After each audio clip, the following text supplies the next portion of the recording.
Australian Mazda shoppers will soon have a new option on the showroom floor, the MX-30 small SUV.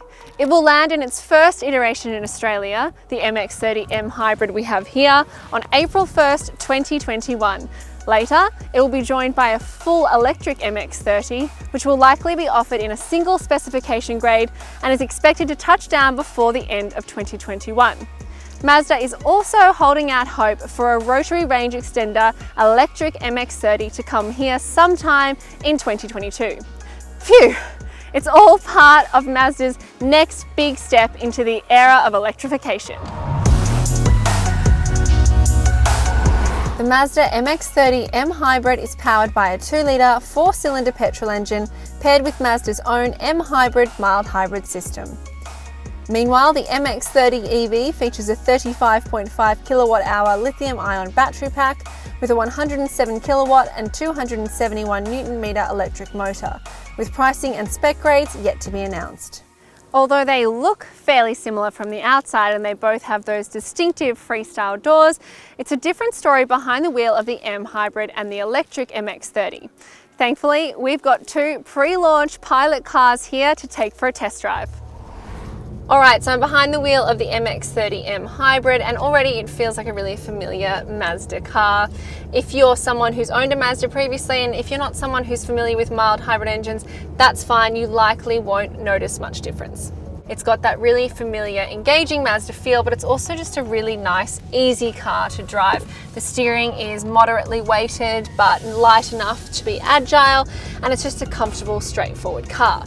You will notice that you do feel some irregularities on the road up through the cabin. It's not quite as cushioned as your traditional SUV, but I find that kind of adds to the engaging feel. Visibility is really good for a car of this size, although the rearward visibility is slightly impeded by the rear passenger's headrest, but you can get around that. And what I really like is it's got a handy heads-up display and a screen right in your line of sight, so you don't have to take your eyes off the road to get some key information.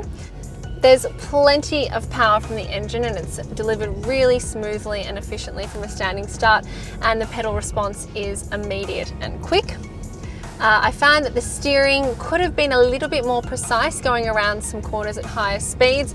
Maybe a little bit more directness would have really aided that kind of sporty feel, but otherwise, if you're driving around town, you're going to find this suits your needs perfectly.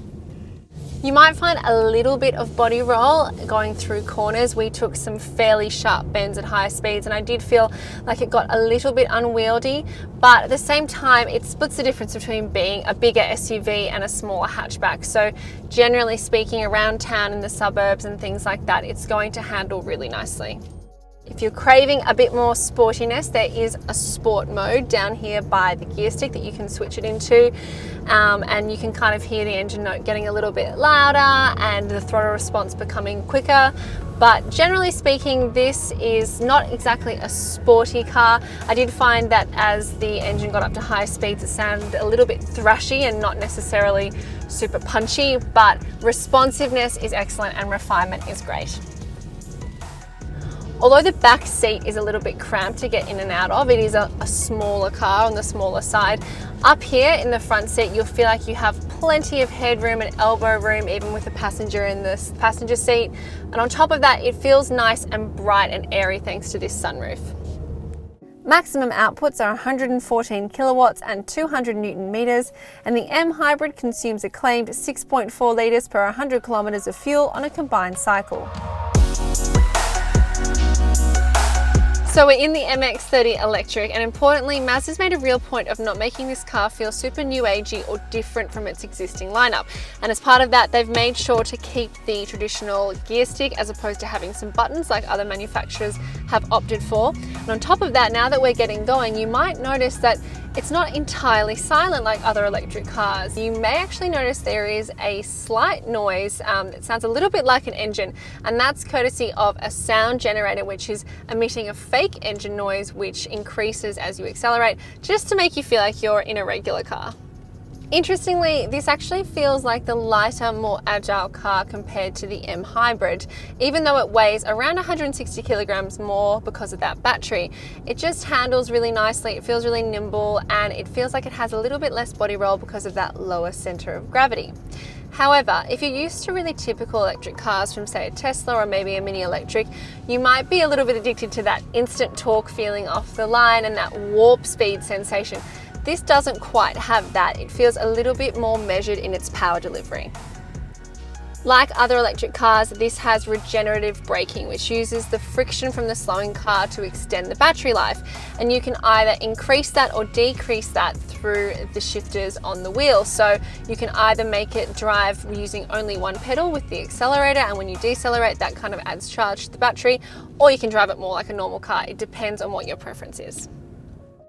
According to Mazda, the electric MX-30 offers up to 200 kilometers of range on the WLTP cycle.